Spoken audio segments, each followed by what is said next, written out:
বান্টি, রূপসা, বান্টি, রূপসা, রুমিনা সব গেল কোথায়? এরা একসাথে তো কোথাও যাবে না। রুমি, আরে বান্টি।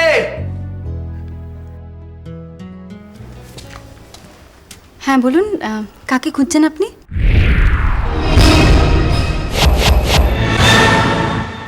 কোত্থেকে আসছেন? এ কি, তুমি এখানে? তুমি এখানে কি করে এলে? তুমি কি করে জানলে এটা আমার বাড়ি? আপনার বোধহয় কোথাও ভুল হচ্ছে। আপনি কাকে খুঁজছেন বলুন? আমি তো তোমাকে খুঁজছি। আচ্ছা কি বলো তো, তুমি যদি এখানেই আসবে তা আমাকে বলতে পারতে, আমি তোমায় এখানে পৌঁছে দিতাম।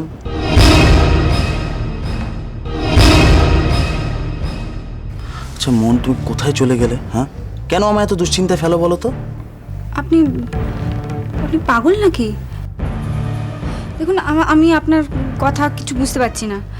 আমার মনে হচ্ছে আপনি বোধহয় কোনো ভুল ঠিকানায় চলে এসেছেন। আমি সত্যি পাগল হয়ে গেছি। বিশেষ করে আমি কখনো ভাবিনি যে আমি তোমায় খুঁজে পাবো। বাবার আচ্ছা কি আনন্দ হচ্ছে না। আচ্ছা মন, তুমি আমাকে আপনি করে কথা বলছো কেন? না চেনার ভান করছো তো তুমি, মানে কেন?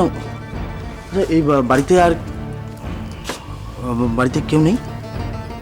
হ্যাঁ, বাড়িতে সবাই আছে, কিন্তু আপনি কাকে খুঁজছেন সেটাই তো বুঝতে পারছি না। মন কেন এরকম ব্যবহার করছে? ও এখানে এলোই বা কি করে? জানি না, সব কেমন গুলিয়ে যাচ্ছে। এক্সকিউজ মি, আমি বুঝতে পারছি না। আমার মনে হয় আপনি এখানে একটু বসুন, ওয়েট করুন, আমি দেখি বাড়ির অন্য কেউ আছে কিনা। তারা যদি আচ্ছা মন, তুমি কি আমার সঙ্গে ঠাট্টা করছো? কি বলছেন কি আপনি? আপনার সঙ্গে ঠাট্টা করতে যাব কেন? বলছি তো আমি আপনাকে চিনিই না। অচেনা মানুষের সাথে ঠাট্টা করে নাকি কেউ?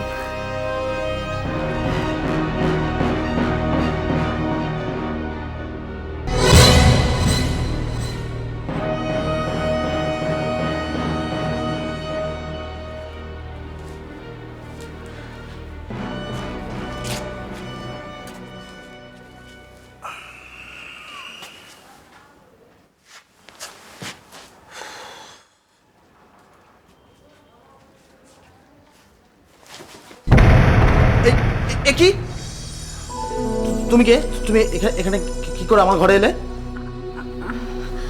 আমি কে আমার না নিজেরই ঠিক মনে নেই আসলে। ওই লোকগুলো। তুমি চোর, তুমি চোর, তুমি এখানে চুরি করতে ঢুকেছো। না না, বিশ্বাস করুন, আমি চোর নই। চোর নও মানে? তোমার সাথে কে কে আছে আমাকে বলো। তুমি আমাকে জবাব দাও যে তোমার সঙ্গে কে কে আছে। আমার সাথে কেউ নেই, আমি একা। ওই জন্যই তো আমি ভয় পাচ্ছি। কিছু লোক আমাকে খুঁজছে, কেন জানি না। ওরা ধরতে পারলে আমাকে। না না ঠিক আছে, আমি পুলিশকে খবর দিচ্ছি, পুলিশ আসছে এক্ষুনি। তোমার যা না, এই কি করছো? পুলিশে খবর দেবেন না প্লিজ, পুলিশে খবর দেবেন না।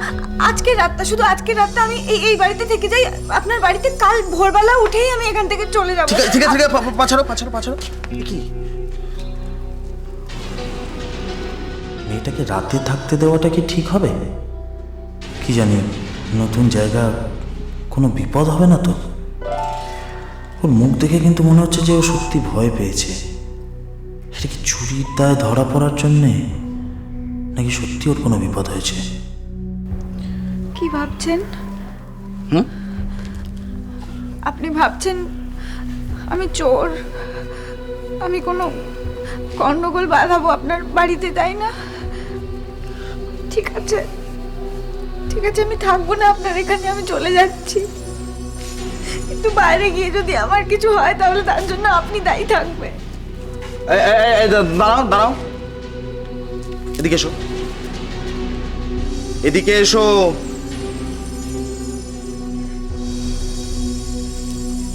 কাঁদবে না, একদম কাঁদবে না। ঠিক আছে, আজ রাত্রিটার জন্য এখানে থেকে যাও। কিন্তু হ্যাঁ, একটা কথা বলে দিচ্ছি, সব কটা দরজায় কিন্তু আমি তালা দিয়ে রাখবো। আর কোনো যদি তুমি ঝামেলা করেছো, ঠিক আছে? Thank you.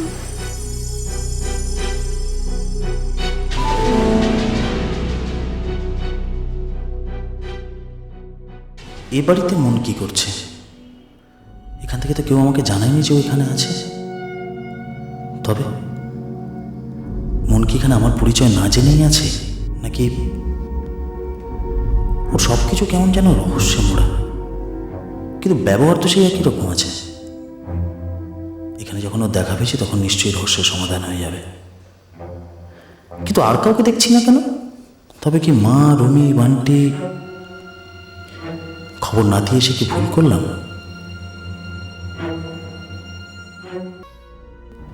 এটা আবার কি? শ্রীলাকে মন বলে ডাকছে, কিসব আবল তাবল কথা বলছে। শ্রীলাকে চিনতে পারলো না, নাকি চিনেও ছিল না? সব কেমন গুলিয়ে যাচ্ছে।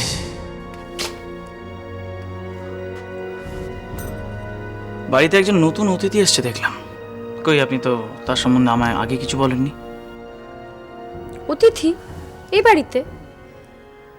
কোথায়, কি? বরং এই বাড়ি থেকে একজন কদিনের জন্য কাজে বেরিয়েছে, ওই দেবাদা। যে এসছে আমি তার কথা বলছি। কই, আপনি তো তার সম্বন্ধে আমায় আগে কিছু বলেননি। কে এসছে তো বুঝতে পারছি না। ও সুমন, তুমি সুমনের কথা বলছো? আচ্ছা আচ্ছা আচ্ছা, হ্যাঁ সুমনের কথা তো আমি তোমাকে বলেছিলাম। রীতা পিসির ছেলে সুমন, অত্যন্ত বদমাইশ টাইপের, জঘন্য একটি ছেলে, ড্রাগ অ্যাডিক্ট। পরি প্রচুর চেষ্টা চরিত্র করে ওকে ওই ব্যাপারটা থেকে বার করে আনার চেষ্টা করেছিল। এখন ও মোটামুটি সুস্থ, অবশ্য যে কোনো দিন আবার ড্রাগ অ্যাডিক্ট হয়ে যেতে পারে। আপনি এত সব কথা তো আমায় আগে বলেননি। আপনি শুধু রীতা পিসির ছেলে হিসেবে ওর নামটা বলেছিলেন, বাস। শোনো, তোমাকে আমি এই বাড়িতে থাকতে দিয়েছি, তোমাকে সাহায্য করছি, তার মানে এই নয় যে প্রতিটা ব্যাপারে তুমি আমার কাছে কৈফিয়ত চাইবে, আমি তোমাকে উত্তর দেব এবং প্রত্যেকটা ব্যাপারে তুমি আমাকে চার্জ করবে। আপনি কিন্তু শুধু শুধু রাগ করছেন। আপনি শুধু শুধু রাগ করছেন। আচ্ছা, আপনি সুমনের ব্যাপারে কি কিছু জানেন? হ্যাঁ জানি, সবই জানি। কেন? আপনি কি জানেন যে এ বাড়িতে আসা মাত্রই প্রথম দর্শনে শ্রীলাকে চেনে বলে দাবি করেছে? ও শ্রীলার সঙ্গে এমন এমন সব কথা বলছিল যা শুনে মনে হচ্ছিল যে শ্রীলার সঙ্গে ওর যথেষ্ট ঘনিষ্ঠ সম্পর্ক আছে। তা দিচ্ছ কেন? এসব ফালতু কথা কানে নিচ্ছ কেন? Just don't bother. আপনি বোধহয় এটাও জানেন না যে শ্রীলাকেও ওর প্রেমিকা বলে দাবি করেছে।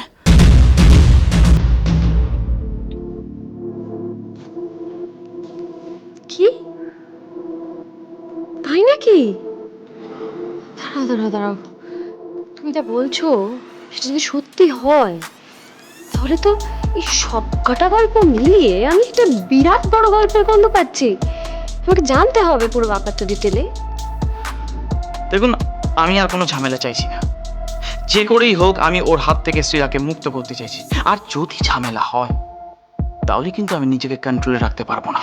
আমার শ্রীলাকে অন্য কেউ ক্লেম করবে, এটা আমি কিছুতেই মেনে নিতে পারবো না। শোনো শোনো শোনো শোনো, মাথা গরম করো না, মাথা গরম করো না।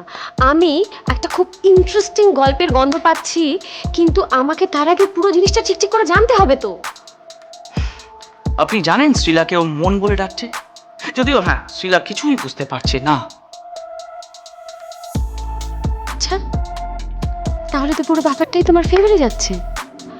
যদি সুমনের কথা সত্যি হয়ে থাকে তার মানে তোমার কথাও সত্যি। তার মানে আয়না তুমি ছাড়া অন্য ছেলের সঙ্গেও একই ঘটনা ঘটিয়েছে, তার মানে হচ্ছে আয়নার অসুখটা সত্যি। ইন রিটার্ন তার মানে কি? তোমার সুখের দিন সামনে এলো বলো।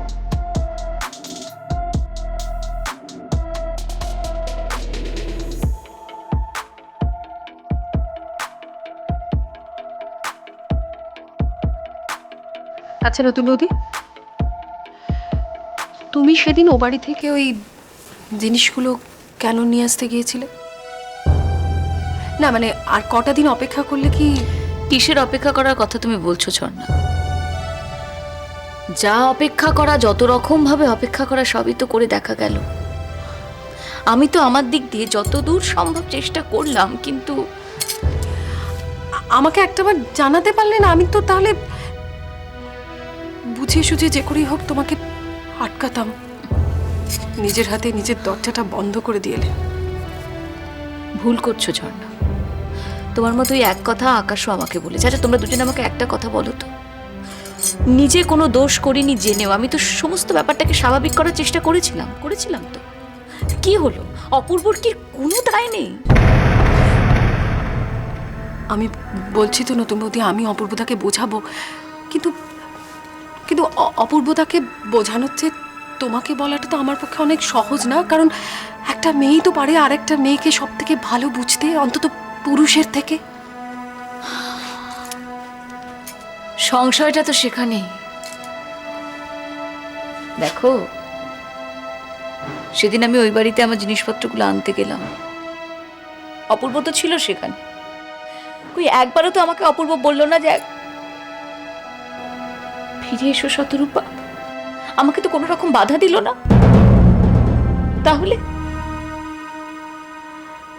তুমি তো অপূর্বদাকে চেনো নতুন বৌদি। কাউকে বাধা দেওয়া বা কারোর বিরুদ্ধে রেগে যাওয়া হঠাৎ করে এইসব তো অপূর্বদার স্বভাবে নেই। আচ্ছা, কেউ যদি নিজের মনের কথা মনে চেপে রেখে দেয় তাহলে আমি কি করব বলো তো? মানে আমি তো ডিভোর্স পেপারটা ওর হাতে তুলে দিয়েছিলাম ঠিক, কিন্তু সব জেনে বুঝে অপূর্ব আমাকে ডিভোর্স পেপারটা হাতে ধরিয়ে দিল।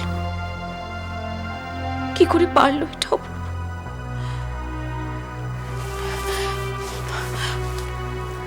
নতুন বৌদি, আমি যখন এতদিন চেষ্টা করেছি, আমি আরো কিছুদিন চেষ্টা করব।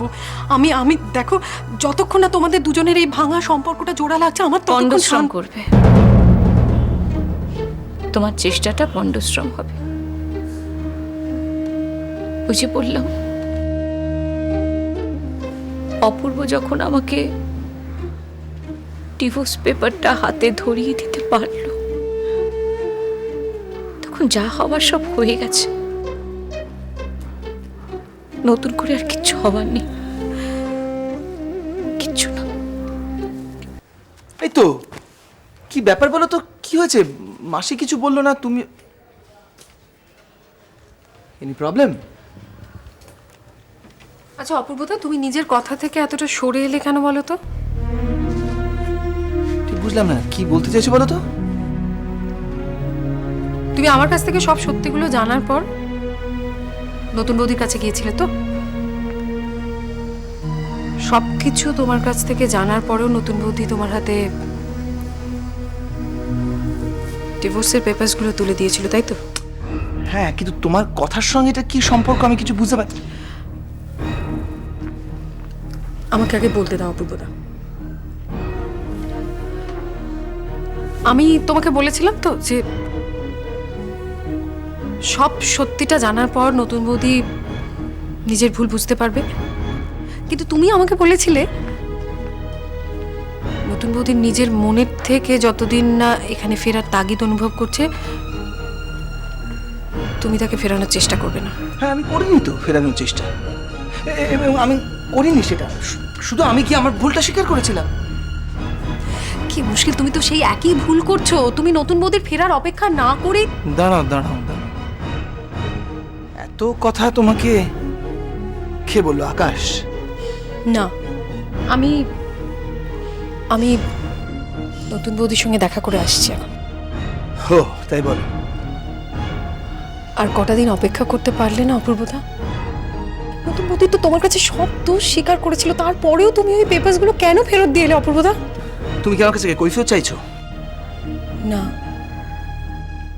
এত বড় স্পর্ধা আমার হয়নি, তবে মনে মনে খুব কষ্ট পেয়েছি, এটা ঠিক। আমরা যে দূরত্বটা তোমাদের মধ্যে কমাবার চেষ্টা করেছিলাম, তুমি সেটা আরো বাড়িয়ে দিলে অপূর্বদা।